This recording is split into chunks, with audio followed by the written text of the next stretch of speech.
गुरुवार का प्रदोष पड़ जाए, बृहस्पतिवार का यदि प्रदोष पड़ जाए तो प्रदोष के दिन प्रदोष काल में, प्रदोष के दिन प्रदोष काल में किसी शिवालय में जाएं, शंकर के मंदिर में जाएं, एक ही दिए के अंदर एक फूल बाती, कैसी बाती है? फूल बाती, और उसी दिए के अंदर एक लंबी बाती, दो बाती। कौन सी बाती हैं? जम के बोलो जरा। एक फूल बाती, एक लंबी बाती, दो बाती। एक ही दिए के अंदर फूल बाती, लंबी बाती दोनों रख लें। थोड़ा सा घृत की बातियां, तेल की बाती नहीं, घी की बाती रखें, और दोनों बातियां उसमें रखकर 3 बेलपत्र भगवान शंकर के मंदिर में लेकर जाएं। दिए को भी प्रज्वलित नहीं करना है। पहली बेलपत्र नंदीश्वर की, जो ऊपर का भाग होता है जिसको हम शिव तत्व भाग कहते हैं, नंदी के पीठ पर एक भाग होता है जिसको शिव तत्व भाग कहा जाता है, वो नंदी की पीठ पर जो भाग है वहां पर एक बेलपत्र समर्पित करें। दूसरा बेलपत्र आप जो माता पार्वती जी का, जैसे ये शिवलिंग है और ये गोल भाग है, ये माता पार्वती जी का हस्तकमल है, तो माता पार्वती जी का जो हस्तकमल है, इस हस्तकमल पर कहीं पर भी एक बेलपत्र आप समर्पित कर दें। और तीसरे नंबर की जो बेलपत्र है वह भगवान शंकर पर समर्पित कर दें। जो दिया आप लेकर गए हो मंदिर में, उसी दिए को नंदी और महादेव, इन दोनों को दर्शन कराते हुए अगर मंदिर के अंदर लगाने दें दिया तो ठीक है, ना लगाने दें तो दीप को बीच में बस स्पर्श कराकर, भले बाहर जाकर लगा दो, पर प्रयास करो वो दीप, वैसे तो बीच में नंदी और शिव के मध्य में वो दिया स्पर्श होना चाहिए। जैसे ये नंदी है और ये शिव है, तो इसके मध्य में दीप स्पर्श कर ले, भले उसको जलाने ना दे, पर स्पर्श मात्र कर कर अगर आपने एकांत में कहीं पर भी ले जाकर लगा दिया, उस दीप को जला दिया, तो गया हुआ कितना भी करोड़ रुपया हो, वो धीरे धीरे कर कर गया हुआ धन हमारा वापस आता ही है। कोई खाकर भी बैठ गया तो देगा जरूर, वो धन आएगा जरूर, कैसे भी आएगा, पर अपनी संपदा वापस। शिव तत्व की प्राप्ति है भगवान शंकर। आप प्रसन्न रहें तो पहले जल चढ़ाएं, बेलपत्र चढ़ाएं, पर यदि घर में तकलीफ है, दुख आ गया, कोई बहुत बड़ी घटना हो गई, घात लग गई, तब उस समय पर जल पहले नहीं, पहले बेलपत्र चढ़ाओ शिव जी पर, फिर जल चढ़ाओ। जब आप बेलपत्र चढ़ाएंगे उसके बाद जल चढ़ाएंगे, तो वो बेलपत्र आपके घर में जो तकलीफ है, कोई हॉस्पिटल में पड़ा है, दुखी है, उसको वो झेल लेता है, फिर उसको भटकने नहीं देगा, बाबा उसको ठीक कराकर भेज ही देगा अपने घर। प्रदोष काल का दीप, प्रदोष काल की आराधना, प्रदोष काल की साधना, और प्रदोष काल में परमात्मा का लिया गया नाम हमारे करोड़ों करोड़ों करोड़ों करोड़ों पुण्य को प्रबल कर देता है और हमारे पाप को छिन्न कर देता है। हमारे पाप 3 महादेव के नाम का स्मरण अच्छे से रखिएगा। पहला कुंदकेश्वर, बड़े से बड़ा रोग हो जाए, दवाइयां डॉक्टर जो दे उसको खाओ, पर साथ में कुंदकेश्वर महादेव का नाम लीजिए, जांच भी कराइए, दवाई भी कराइए। दूसरे नंबर का शंभेश्वर महादेव। शंभेश्वर महादेव भगवान नरसिंह को जब क्रोध आया था, भगवान विष्णु ने नरसिंह अवतार लिया था, और नरसिंह भगवान को जब क्रोध आया था, शिव जी ने सरम्ब पक्षी का रूप धरकर नरसिंह भगवान को अपने पंजे में उठाकर अलकनंदा नदी में ले जाकर डाला था। इसलिए आज भी जब हम बद्रीनाथ जाते हैं, राइट में पुल पे से जाते समय जो ताप्ती कुंड है जिसमें से पानी गर्म निकलता है, उसके ठीक नीचे एक शिला का दर्शन करते हैं। वो शिला नरसिंह शिला कहलाती है और शंभेश्वर महादेव का स्मरण किया जाता है। शंभेश्वर महादेव क्रोध की संयमितता रखता, चिड़चिड़ेपन को समाप्त करता है शंभेश्वर महादेव। और तीसरे नंबर पर है, जम के बोलो, अष्टवक्रेश्वर महादेव। अष्टवक्रेश्वर शिव जी के इन 3 स्वरूपों का वर्णन बड़ा सुंदर भाव से। यदि वंश की वृद्धि नहीं है, 30 वर्ष शादी के हो गए, 40 वर्ष शादी के हो गए और औलाद है ही नहीं, डॉक्टर ने भी हाथ ऊंचे कर दिए, टेस्ट पे भी करवाया, IVF करवाया, सब कुछ तुमने करवा लिया, तो भी औलाद नहीं है, तब आखिरी में एक काम चालू करो, प्रदोष का दिन दोनों पति पत्नी व्रत चालू कर दो प्रदोष का, और प्रदोष काल में शाम के समय जाकर एक ही दिए में 2 लंबी बाती जानते हो ना, रुई की लंबी कपास की बाती दो, दोनों बाती एक ही दिए में रखकर पति पत्नी दोनों उसको प्रज्वलित करना प्रारंभ करें, बाबा संतान देकर ही रहेगा, औलाद आएगी ही। और फिर निवेदन करूंगा, बारंबार कहता हूं, आज फिर निवेदन करता हूं आप सभी से, अगर शरीर में कष्ट है, घुटने कमर में बहुत ज्यादा तकलीफ है, तो प्रदोष के दिन शंकर प्रयास करना कि प्रदोष के दिन शंकर के मंदिर की चौखट पर बैठकर, शंकर के मंदिर के द्वार पर बैठकर, शंकर पर चढ़ी हुई बेलपत्र खाना चबा चबा कर और घर आकर विश्राम करना। 2-1 प्रदोष कर कर देखना, आपके घुटने और कमर में आपको खुद अंतर है। पुत्र कोई साधारण नहीं है महाराज। प्रदोष के समय पर उससे पहले लक्ष्मी और दरिद्रता फिर भ्रमण पर निकलती। शिव भ्रमण कर कर जब वापिस आ जाते हैं, हिंदू धर्म में पीपल के वृक्ष की जो गणना वराह पुराण में करी गई है, 4 बजे से 7 बजे तक शिव के भ्रमण का समय बताया है शाम को। तो 7 बजे से लेकर फिर रात्रि 9 बजे तक लक्ष्मी और दरिद्रता फिर भ्रमण पर जाती। इनका एक समय निश्चित है महाराज। भ्रमण कर कर आ जाना। अब इस बीच में जब लक्ष्मी और दरिद्रता दोनों निकल कर जा रही हैं, तो दोनों एक भाव रख कर जाती हैं कि आज हमको कहां प्रवेश करना है।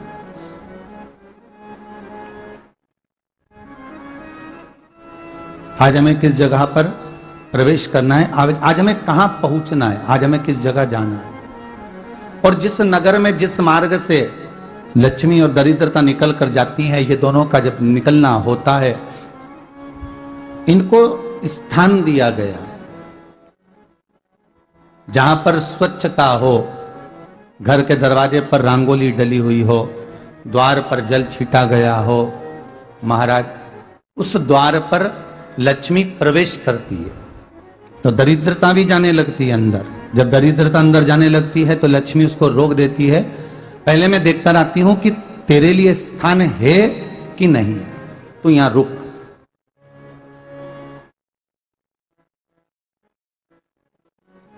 कुछ देर तक दरिद्रता बाहर खड़ी रहती है और लक्ष्मी जी की बड़ी बहन जब दरिद्रता बार बार अंदर जाने का प्रयास करती है तो लक्ष्मी जी कहती हैं, जी तू इतनी बड़ी होकर तुझे मालूम है, तू तेरा सम्मान होना चाहिए, आदर होना चाहिए, और तू अंदर चली जा और कोई तेरा सम्मान ना करे तो कितना बुरा लगेगा, इसलिए तू बाहर खड़ी रहे। मैं अभी आई।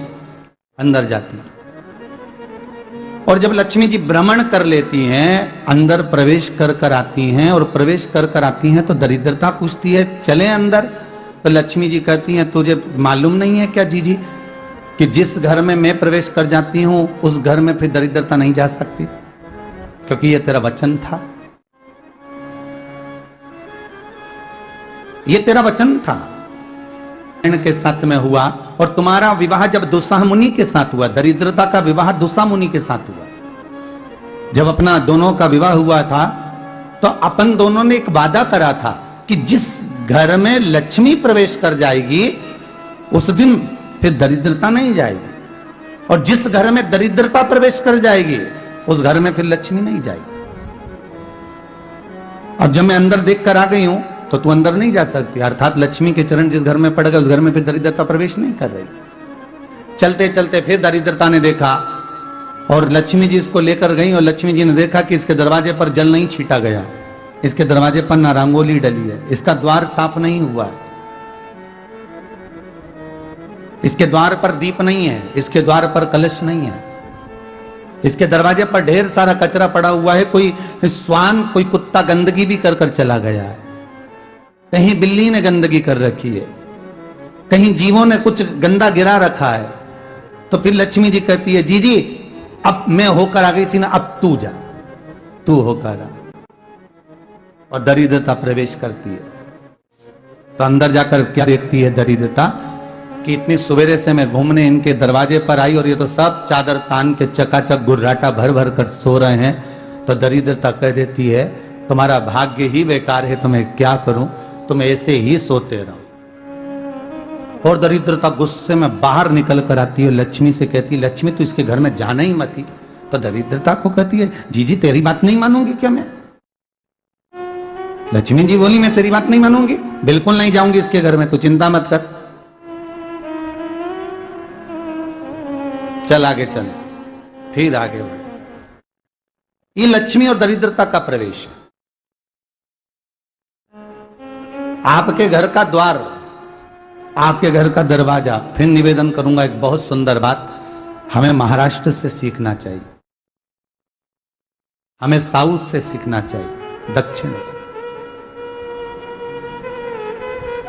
जिस समय पर भक्ति देवी यमुना जी के घाट पर रो रही थी, अपने पुत्र ज्ञान और वैराग्य को गोदी में लेकर, समय देवऋषि नारद ने प्रश्न किया था कि तुम कहां पर पोषित हुई हो, तुम्हें ऊर्जा कहां से प्राप्त हुई? तो कहा मैं गुजरात से तो चली हूं। और वहां से चलती चलती भक्ति देवी कहती है मैं बहुत दुखी होकर, बूढ़ी होकर, द्रवित होकर, बड़ी दुख में वहां से चलते चलते जब मैं महाराष्ट्र में पहुंची तो मैंने वहां जाकर देखा कि वहां पर लोग हर पल हर घड़ी ब्रह्म मुहूर्त में उठकर स्मरण करते हैं, नाम जाप करते हैं और दरवाजे पर जल छीट कर रंगोली डालते हैं। तो कह रही है कि वहां पर मैं थोड़ी अवस्थावान होने लगी, वहां मुझे अच्छा लगने लगा। फिर जब मैं और आगे पढ़ी, दक्षिण में जब पहुंची, वहां पर जाकर मैंने देखा कि सुबह से उठकर मंगलाचरण, मंगला स्तोत्र और वेदों की ध्वनि होने लगी। वहां पर मैं और आनंदित हो गई। हमें कुछ चीजें महाराष्ट्र से सीखना चाहिए कि वहां रहने वाले जो भगत हैं, वारकरी संप्रदाय के जो भक्त होते हैं, वैष्णव जो धर्म के भक्त होते हैं, उनका नियम है सवेरे के समय घर में पानी है कि नहीं है, पर जब भी वो घर का दरवाजे के बाहर थोड़ा ना थोड़ा पानी तो छींट ही देते हैं। और छींटने के बाद फिर वहां पर अपने यहाँ तो दिवाली पर रंगोली बनती है जी, और वहां पर रोज की रंगोली बन जाती है कि कभी हो सकता है परमात्मा राह भूल कर हमारे घर में प्रवेश कर जाए, इसलिए वहां प्रतिदिन की रंगोली, प्रतिदिन। हमें सीखना चाहिए थोड़ा सा। 5 कारण हैं जिससे शंकर हमें प्राप्त हो सकते हैं अंतिम क्षण में। 5 कारण। पहला, अगर आप शंकर के मंदिर में जाकर 1 लोटा पानी चढ़ा रहे हैं तो शिव की कृपा आज नहीं तो कल, कल नहीं तो परसों, कभी मेरे बाबा की कृपा आप पर बनेगी जरूर। ये शंकर के ही शब्द देवऋषि नारद को है। दूसरा, देवऋषि नारद, जो मनुष्य मस्तक पर त्रिपुंड धारण करता है, मस्तक पर त्रिपुंड लगाता है, शिव कहते हैं उसको मृत्यु के पश्चात भटकना नहीं पड़ता। शंकर कहते हैं वो मेरे ही धाम पर, मेरे ही संग कैलाश पर आकर विराजमान हो जाता है। तीसरा,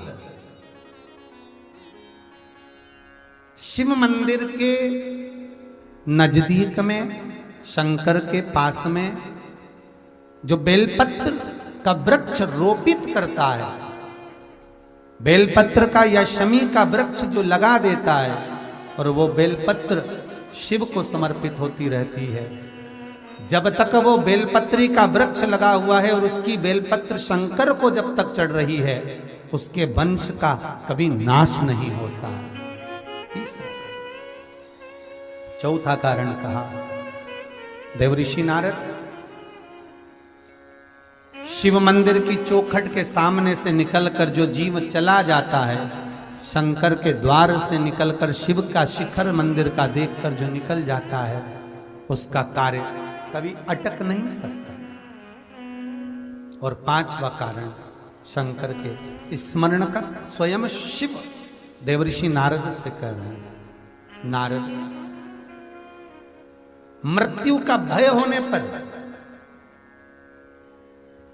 संसार में भटकने वाला व्यक्ति जब मृत्यु के भय में पड़ जाता है, कोई बीमारी, कोई रोग, कोई कारण, कोई एक्सीडेंट, कोई कारण में जब मनुष्य फंस जाता है, तो शंकर कहते हैं नारद, उसके मुख से, उसके स्मरण से, उसके परिवार के स्मरण से एक बार भी अगर दिल से मेरा नाम निकलता है तो मैं उस रोग को, उस कष्ट को, उस दुख को अपना जानकर उस कष्ट से निवारण कर दे। इसलिए हमारे यहाँ अगर किसी का एक्सीडेंट हो गया, कोई रोग हो गया, कोई बीमारी हो गई, कोई दुख आ गया, तो हमारे यहाँ तुरंत ब्राह्मण कहते हैं कि महामृत्युंजय का अनुष्ठान कराइए, महामृत्युंजय का जाप कराइए, शिव का स्मरण कराइए, शंकर का अनुमोदन कराइए। 8 स्थान शरीर के अष्टवक्रेश्वर महादेव का वर्णन करते समय इस बात का स्मरण रहे, 8 स्थान शरीर के ऐसे हैं जहां का तकलीफ स्वयं अष्टवक्रेश्वर महादेव का 1 लोटा जल अपने नजदीक के शिवालय में चढ़ाकर भी अगर पी लोगे तो वो 8 जगह की तकलीफ अष्टवक्रेश्वर महादेव समाप्त करते जाते हैं। 8 स्थान, पहला नेत्र, ये भुकुटी के बीच का स्थान, भुकुटी के मध्य का स्थान। मान लो ये भुकुटियां दर्द करती हैं या मध्य में दर्द होता है, उसके लिए अष्टवक्रेश्वर महादेव का जल, मतलब अपने घर के पास जो भी शिवलिंग है वहां 1 लोटा जल अष्टवक्रेश्वर के महादेव के नाम से चढ़ाकर उसका पान, भुकुटी। दूसरा कंधा, पीठ। कई लोग ऐसे हैं जो रात्रि को अच्छे से सोते हैं और सुबह उठते हैं तो उनका ये दोनों हाथ के बीच का जो भाग होता है वो दर्द करता ही है। उस समय पर अष्टवक्रेश्वर महादेव का स्मरण, अष्टवक्रेश्वर महादेव का जल, उसका पान।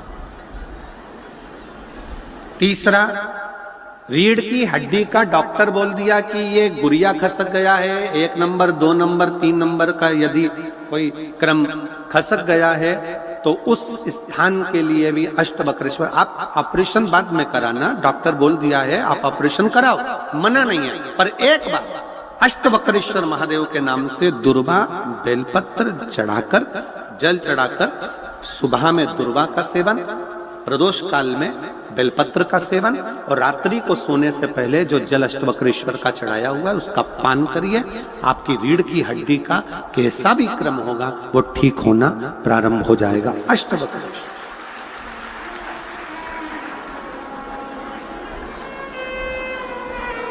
अष्टवक्रेश्वर। चौथा स्थान बताया, अगर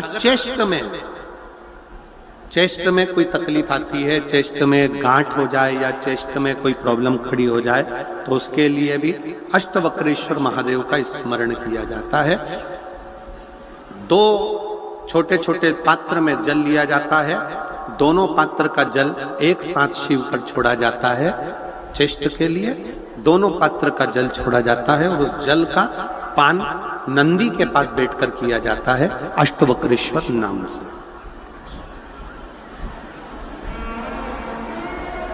अष्टवक्रेश्वर। फिर क्रम आया, अगला जो वर्णन आया है, डॉक्टर बोले घुटना बदलना है, घुटने का गैप आ गया है, ग्रीस खत्म हो गया है, दर्द हो रहा है, उसके लिए भी अष्टवक्रेश्वर महादेव का स्मरण करें। घृत का लेपन अष्टवक्रेश्वर महादेव के नाम से शिवजी पर उस घृत को लेकर आना है। उसी घृत को रात्रि को सोने से पहले थोड़ा सा मुख में चाट कर अष्टवक्रेश्वर महादेव के नाम से फिर अष्टवक्रेश्वर। फिर अगला भाग आया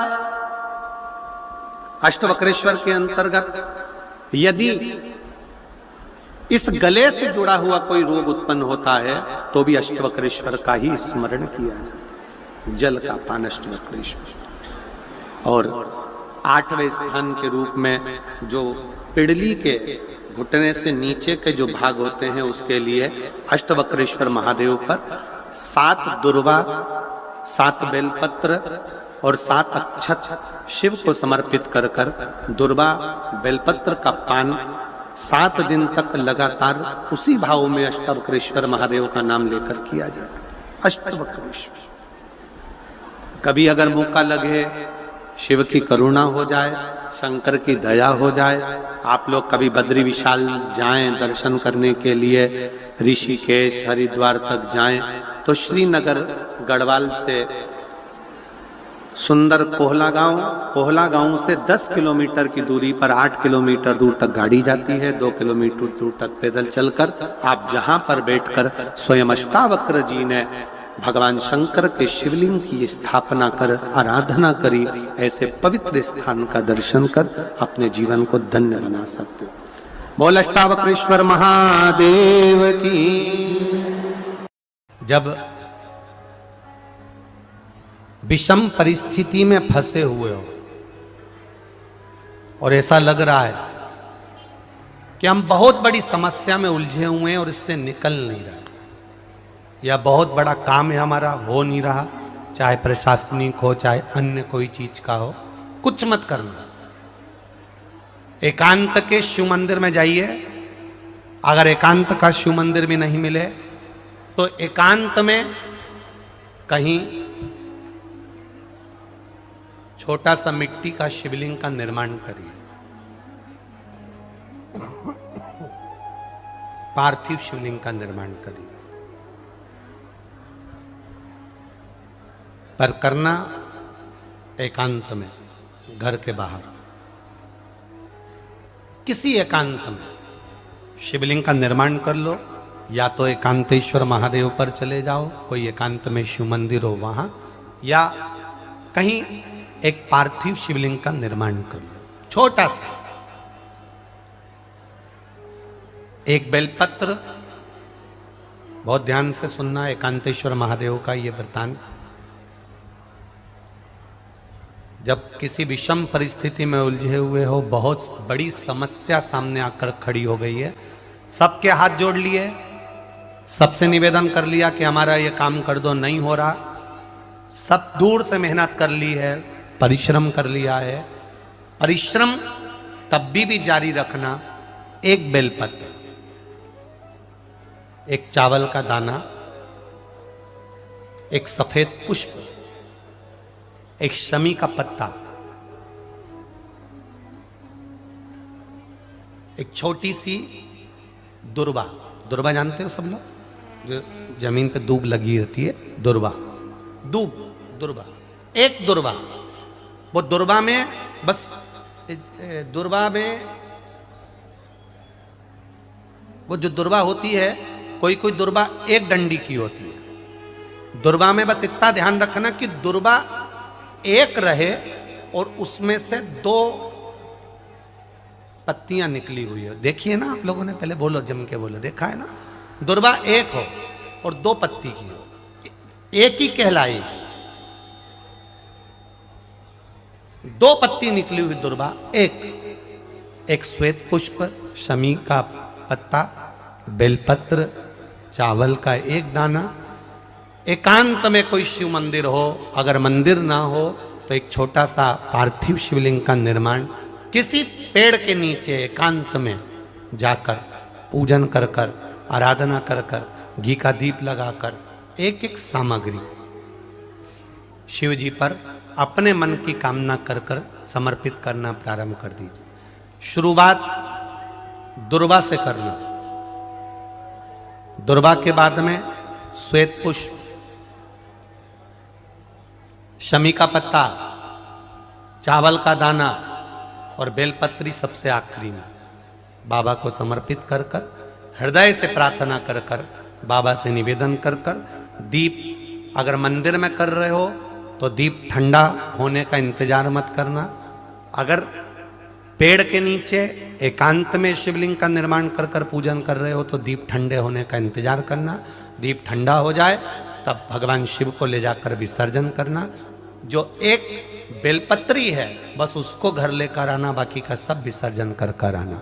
मेरा एकांतेश्वर महादेव उस कार्य में सफलता प्रदान कर देगा। एकांतेश्वर महादेव की आराधना। तुम रुका जी कह रहे हैं माता पार्वती से, पार्वती आप शिव जी की आराधना करो, मना नहीं, पर शंकर की आराधना में कीर्ति को, वैभव को पीछे छोड़।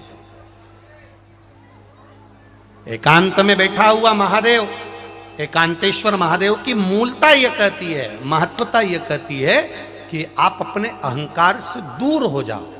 अहम से दूर होकर मेरे करीब में आओगे तो तुम्हें खाली नहीं रखूंगा, झोली भर कर ही भेजूंगा। वो एकांतेश्वर।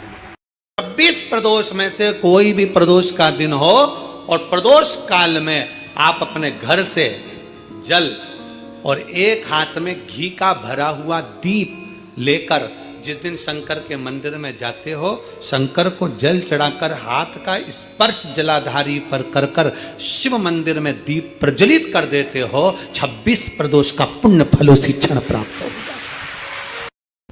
कोई कहते तेरा नवग्रह बेकार है, एक काम करना, रोज अपने घर से 1 लोटा जल लेकर शंकर को समर्पित करना, और प्रदोष का दिन हो और प्रदोष काल हो, एक धतूरा शंकर भगवान को समर्पित